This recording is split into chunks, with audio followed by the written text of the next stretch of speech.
The Second World War was rough for Norway. Falling to German invasion in April 1940, the country suffered 5 long years of occupation, which only ended with the surrender of Nazi Germany in May 1945. Following this, Norway had to rebuild its military from the ground up.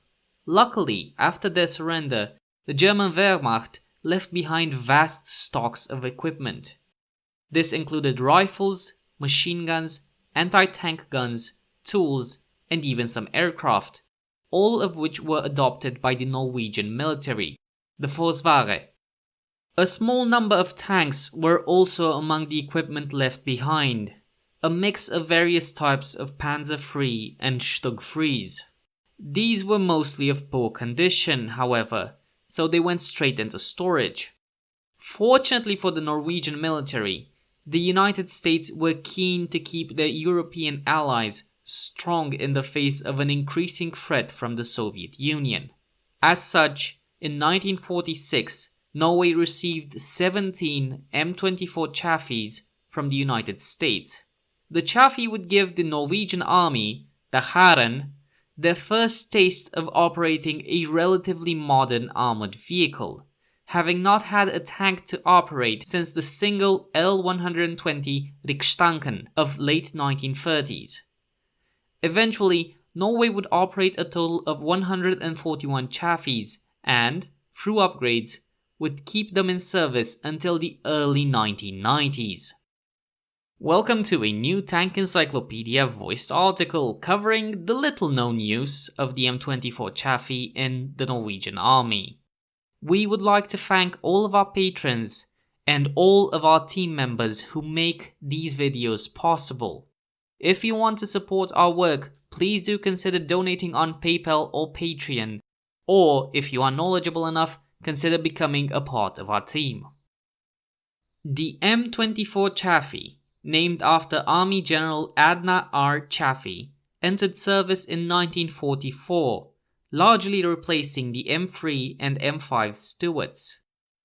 It was a small tank, at 5.45 meters long, 2.84 meters wide, and 2.61 meters tall. It was also light, at just 18.37 tons. Armor on the vehicle was 19 to 38 millimeters thick.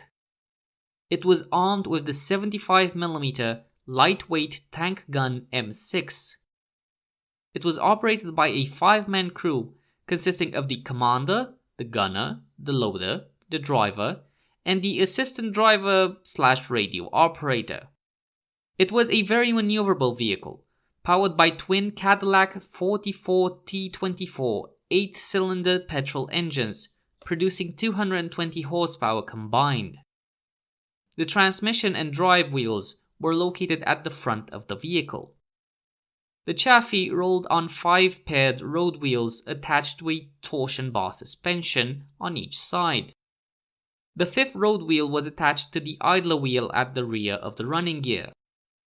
This is because the idler was of the compensating type, meaning it was attached to the closest road wheel by an actuating arm.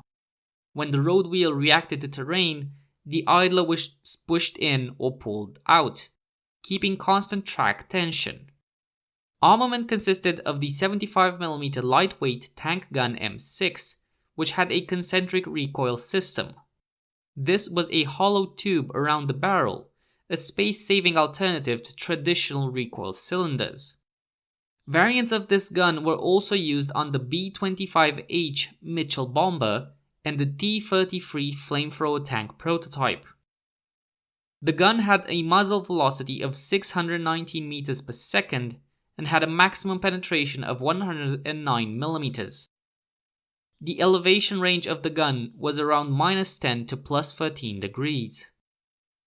Secondary armament included the coaxial 7.62mm Browning M1919 machine gun and the 12.7mm M2 Browning heavy machine gun, which was mounted on the rear of the turret roof. Norway received its first Chaffees after the Second World War, when US troops stationed in the country left the Norwegian 17 M24s when they withdrew. Further military aid came from the US under the MAP, starting in 1946. The military aid program benefited the war-ravaged countries of the Second World War by providing them the means to rebuild their military and defenses. Other countries that benefited from the MAP included France, Portugal, and Belgium, but also former enemy nations such as West Germany and Japan. The initial 1946 delivery was sent directly to Trandum Leir, a Norwegian army camp now closed near Ullensaker. In 1949, Norway and the West became an even more united front. In April, the North Atlantic Treaty was signed, and NATO was born, with Norway a founding member. As it shared a border with the Soviet Union, it was seen as a crucial partner. With this close proximity to the potential enemy, invasion was expected. The focus of the Norwegian military at this time was defending its strategically important airfields. For this, 3 dragoon regiments were created: DR1, DR2, and DR3. These were split between various airfields. These included Gardermoen, Eggemoen, Sola, Fornebu, Varenes, and Bardufoss. To give an idea of the strategic importance of some of these airports, Gardermoen was located near Oslo, the capital of Norway, and was the main base of the Luftforsvaret, the Royal Norwegian Air Force. Sola, located on Norway's southeastern coast, was an important link with the Western Allies. Varenes, located roughly in central Norway, allowed transit to the north and south of the country. Initially, the garrison forces were equipped with recycled Panzer IIIs and Stug IIIs, left behind by the surrendering German forces. In Norwegian service, these were called Stridsvogn and Stormkanon KW3, respectively.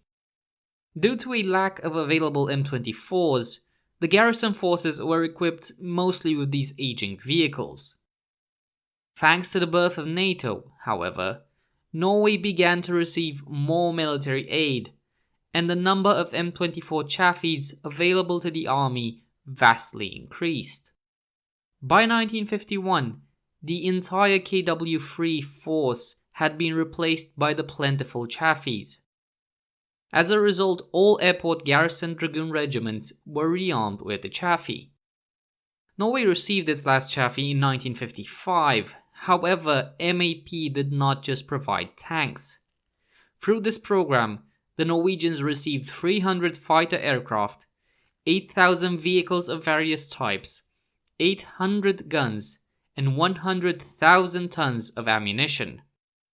Norwegian Chaffees also had a royal connection. From 1955 to 1957, Prince Harald, now King Harald V, served in a Chaffee crew during his conscription years in the Norwegian armed forces. The M24s gave the Hæren excellent service for many years, but come the late 1960s, the M24 was obsolete and an upgrade program began. This resulted in the NM116 and NM130. 4 unmodified M24s were given to the Heimeverne, the Norwegian Home Guard, which operated them well into the late 1970s. Any leftover vehicles were either sent to the ranges or placed in storage. By the late 1960s, the Chaffee was getting a little bit longer in the tooth. Naturally, the Forsvaret began looking for a way to increase the lethality of their tank arm. At this time, however, Norway was not the richest of countries, so instead of spending millions of kroner on a new vehicle, they chose to upgrade the Chaffee. The Oslo-based company of Tone Eureka was chosen to develop the upgrades, which incorporated a new 90mm main gun, a new more powerful engine, a new transmission, and various other modernizations. The upgrade program centered around a new main armament, consisting of a French D925 low-pressure 90mm gun. Firing an M62 high-explosive anti-tank round, the weapon was capable of defeating up to 320mm of armor, a vast improvement over the M24's original 75mm gun. This was complemented by a new coaxial Browning 12.7mm machine gun and a laser rangefinder placed above the barrel. The main automotive upgrade was the replacement of the original engine with a new Detroit diesel 6V53T. Other smaller modifications included a new Leopard 1 style rubber pad track, a new sprocket wheel, new radios, and German-made smoke dischargers. This upgraded vehicle, now designated NM116, entered service in 1975. With the new upgrades came a new role. The upgraded Chaffee went from being a light tank to a tank destroyer, hence Panserjager. The NM116 was an ambush predator and would use its small size and good maneuverability to outflank the enemy, engage, and then withdraw along prearranged lanes of engagement. The NM116 was a successful conversion, but by the end of the Cold War, in the early 1990s, the tank was becoming obsolete. Its gun simply did not have the penetrating power to combat modern armored fighting vehicles. This led to the NM116 receiving the name Panserjager, literally meaning armor nibbler, due to the weapon's lack of killing power. Nevertheless, the tank served the Norwegian Army well for 18 years, finally being retired in 1993. To support the new NM116, it was also decided that a new armored recovery vehicle, or Bergepanzer, to be developed. For this, 4 Chaffees was separated from the NM116 project. The conversion work to turn these vehicles into ARVs was undertaken by Squadron Eureka. The 4 Chaffee hulls went through the same automotive upgrades as those being upgraded to NM116 standard. The turrets, however, were completely removed and replaced with a large crane. A small dozer blade was also installed on the vehicle's lower glacis. This ARV was designated the NM130 Bergepanzer. The large pivoting crane was telescopic and could be raised or lowered by hydraulic ram. It had a 2 to 7 ton capacity with integral 19 ton capacity winch.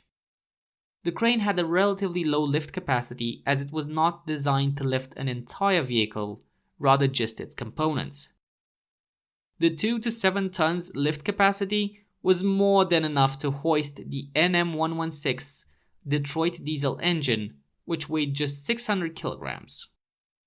It was necessary that the cable have quite high tensile strength so it could tow and retrieve the NM116. For this, the cable was threaded through fair leads, a device that guides a line, rope or cable, placed behind the winch drum.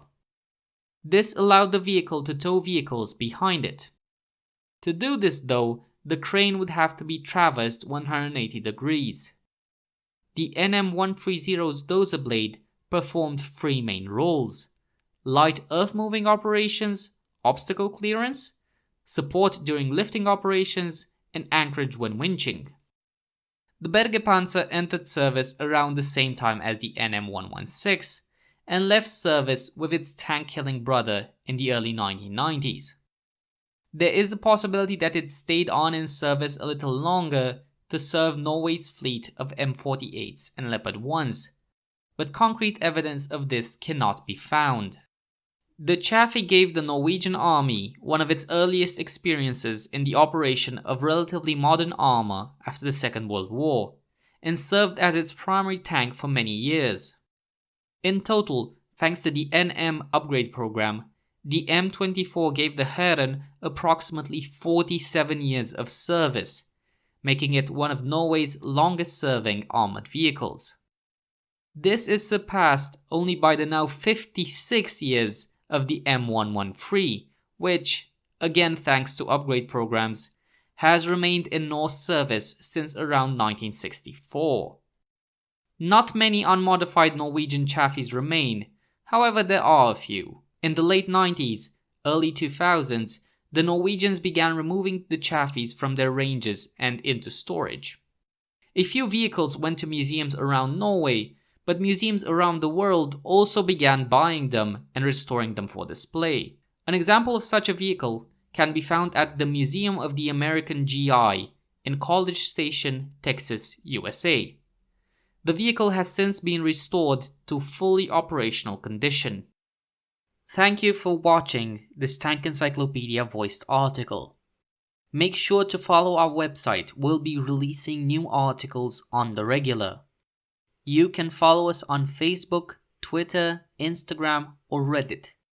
If you use Discord, there's a link to our community server in the description.